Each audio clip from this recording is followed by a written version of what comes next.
छात्रों को मेरा प्यार भरा अभिवादन। कक्षा 9वीं हिंदी लोक भारती से आज हम 5वां पाठ देखने जा रहे हैं, जूलिया। उसके लेखक है अंतन चेखव। यह रूस की कहानी है और इस कहानी में आजकल लोगों में जब भलमानस की कभी कभी होते हैं जो एकदम भोले और सीधे स्वभाव के होते हैं कि उनके साथ कोई भी जाति करे, अन्याय कर ले तो वो बर्दाश्त कर लेते हैं और उस पर विरोध करने की हिम्मत भी नहीं जुटा पाती। इस पर आधारित यह एकांकिका कहानी है। जूलिया नामक एक लड़की है और उसका मतलब सहन वाला स्वभाव, दब्बू वाला स्वभाव, और वो भीरू भीरू मतलब एक डरपोक महिला थी। हमेशा अन्याय सहन करती थी और खामोश रहती थी और जिस व्यक्ति के बच्चे वो पढ़ाती थी उनकी देखभाल करती थी। ऐसे कई बार उसने किया देखभाल, लेकिन किसी ने उसको मतलब तनख्वाह नहीं दी। लेकिन जो व्यक्ति एक जिसके घर वह काम करती थी, जूलिया, वह व्यक्ति एक बहुत ही भलमानस व्यक्ति था, अच्छे दिल वाले व्यक्ति थे और व्यवहार उनका अच्छा था। तो उस व्यक्ति ने जूलिया को इस स्वभाव के लिए सबक सिखाने के लिए उसके साथ अन्याय करने का जो नाटक किया, और उस नाटक के साथ साथ उन्होंने जूलिया को बता दिया कि और उनकी आँखें खोली कि वो कैसे लोगों से डरती है और बार बार लोगों से मतलब अपने खुद पर अन्याय ढोती रहती है। और इस तरह इस जूलिया को उन्होंने कहा कि देखो, इस निर्मम, क्रूर, कठोर, हृदयहीन संसार में आजकल की स्थिति में डब्बू रहने से कोई स्थान नहीं मिलेगा। रीढ़ मतलब स्वाभिमान रहित रहने से जिसको कोई स्थान नहीं मिलता। इसीलिए अपने आप को बचाने के लिए समाज में निर्भीक होना आवश्यक है। इस पर आधारित यह एकांकिका है। एकांकिका का मतलब सब अभी मैं आपको एनिमेशन की तरह जब अब वीडियो चालू हो जाएगा और वीडियो के साथ मैं आपको उसी वक्त उसके बारे में समझा दूंगी।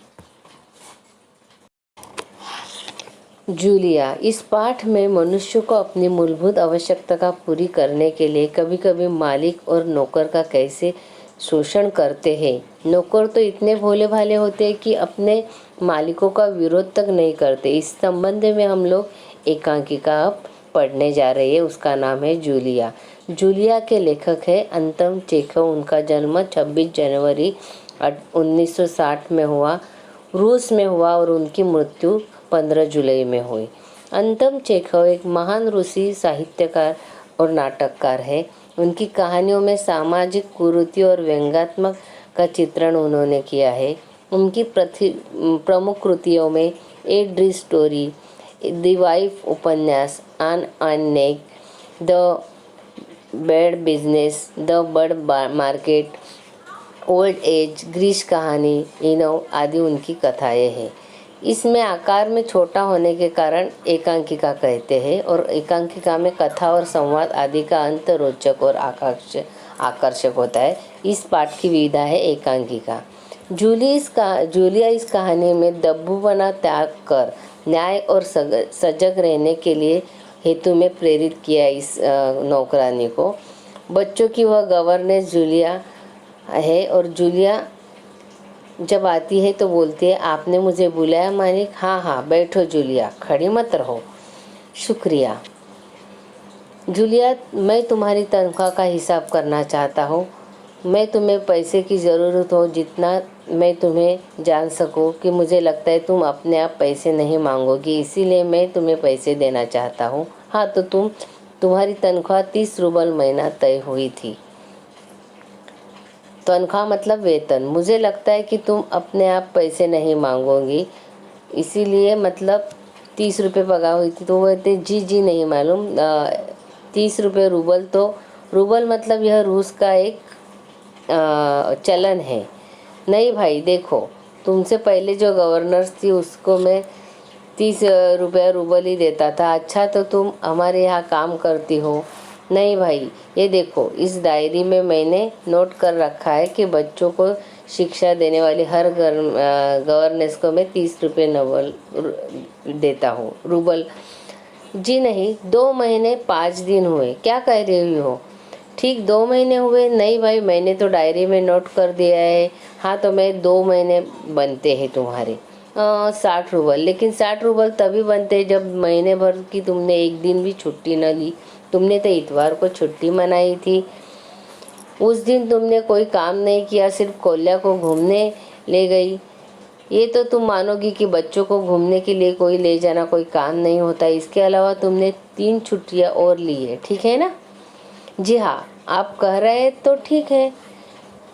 अरे भाई, मैं क्या गलत कह रहा हूँ? हाँ तो 9 इतवार और 3 छुट्टियाँ यानी 12 दिन तुमने काम नहीं किया, यानी तुम्हारे 12 रूबल कट जाएंगे। और उधर कोल्ला 4 दिन बीमार था तो तुमने सिर्फ वान्या को ही पढ़ाया पिछले हफ्ते में, तो उसके पैसे। और मेरी पत्नी ने तुम्हें दोपहर के बाद छुट्टी दे दी थी। और 12 7 19 नगे भाई, घटाओ 60 में से 19 कितने रहते? 41 रूबल, ठीक है। नगा मतलब जिस दिन काम न किया हो वह दिन। मेरी पत्नी ने तुम्हें दोपहर के बाद छुट्टी दे दी थी और बाद में तुम्हें काम पे बुलाया था। जी हाँ, हाँ याद आया। 1 जनवरी में तुमने चाय की प्याली और प्लेट तोड़ी थी। प्याली बहुत कीमती थी, मगर मेरे भाग्य में तो हमेशा नुकसान उठाना ही है क्या? जिसका भला मैं करना चाहता हूँ मुझे नुकसान ही पहुँचाने में कोई असर नहीं छोड़ता। कीमती मतलब मूल्यवान, भाग्य मतलब मेरी किस्मत, बदा मतलब भाग्य में लिखा हुआ, भला मतलब कल्याण, कसर मतलब कमी। खैर, मेरा भाग्य। हाँ तो मैंने प्याली के 2 रूबल ही काटूंगा। अब देखो, उस दिन तुमने ध्यान नहीं दिया। और हाँ, उसी टहनी सी खरोच से बच्चे की जैकेट फट गई, उसके 10 रूबल, उसके 10 रूबल। टहनी मतलब डाली, पेड़ की शाखा, खरोच मतलब रगड़ या लगना, थोड़ी सी खरोच। इस तरह तुम लापरवाही की वजह से सफाई के काम वाली ने भी मारी, नौकरानी मारिया ने वान्या के नए जूते चुराए। तुम मेरी बात सुन रही हो या नहीं? जी हाँ, सुन रही हो। हाँ तो ठीक है। अब देखो भाई, तुम्हारा काम बच्चों को पढ़ाना था, उनकी और उनकी देखभाल करना। तुम्हें इसी के तो पैसे मिलते हैं। तुम अपने काम में ढील दोगी तो पैसे कटेंगे या नहीं? ठीक कह रहा हूँ ना? तो जूते के 5 रूबल कट गए। और हाँ, 10 जनवरी में मैंने तुम्हें 10 रूबल दिए थे। तुम्हें तो इसी के पैसे, ढील मतलब सुस्ती, इसी के तो पैसे में। जी नहीं, आपने कुछ नहीं। अरे मैं क्या झूठ बोल रहा हूँ? मैंने तो डायरी में हर चीज़ नोट कर लेता हूँ। तुम्हें यकीन न हो तो दिखाऊँ डायरी? यकीन मतलब विश्वास। आप कह रहे तो दिए होंगे। दिए होंगे नहीं, दिए ही है, ठीक है। घटाओ 27 41 में से बचे 14, तो क्या हिसाब ठीक है ना?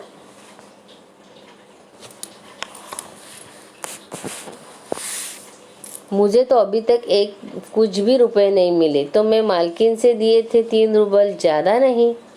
अच्छा, तो इतनी बड़ी बात तुम्हारी मालकिन ने मुझे बताई थी कि नहीं? देखो, तुम न बताती तो क्या हो जाता ना अनर्थ।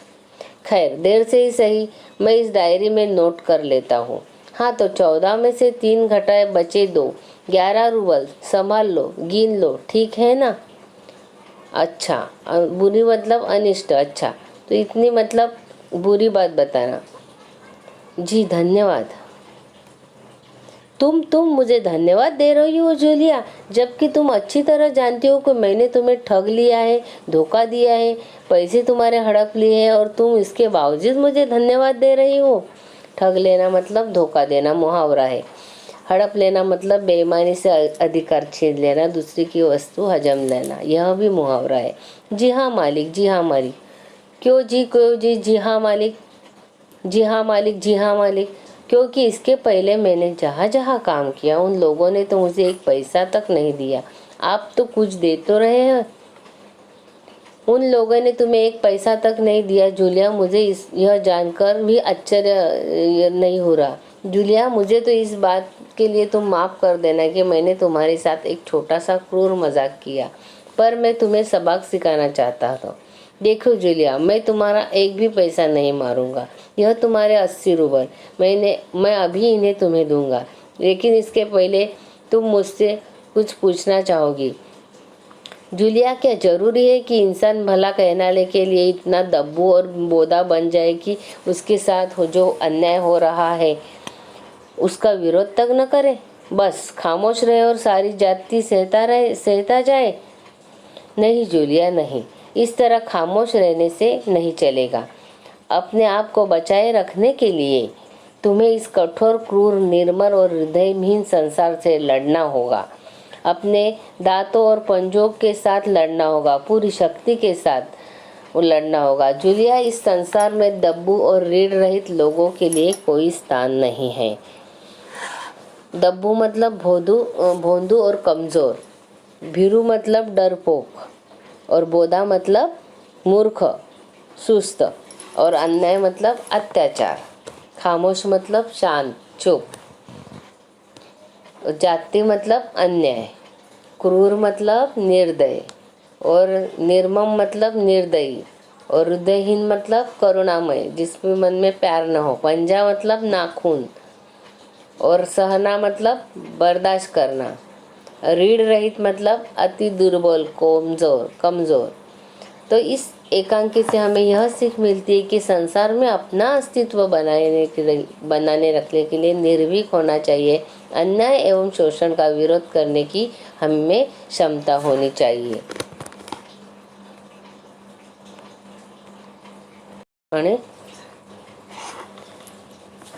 इस तरह इस संसार में दब्बू और रीढ़ रहित लोगों को कोई स्थान नहीं है। यह इस एकांकिका द्वारा लेखक अंतोन चेखव ने हम लोगों को समझाने का प्रयास किया है। देखो छात्रों, आप शब्द वाटिका इसमें है, वो शब्द वाटिका के शब्द आप लिखिए, अपने कॉपी में लिखिए शब्द वाटिका के शब्द, और जो कृतियाँ है वो स्वाध्याय के वीडियो में आ जाएगी, वो लिखिए। और यह भाषा बिंदु में विराम चिन्ह के नाम बताए हैं, वो उचित विराम चिन्ह के नाम आपको लिखकर लिखने अपने कॉपी में। धन्यवाद।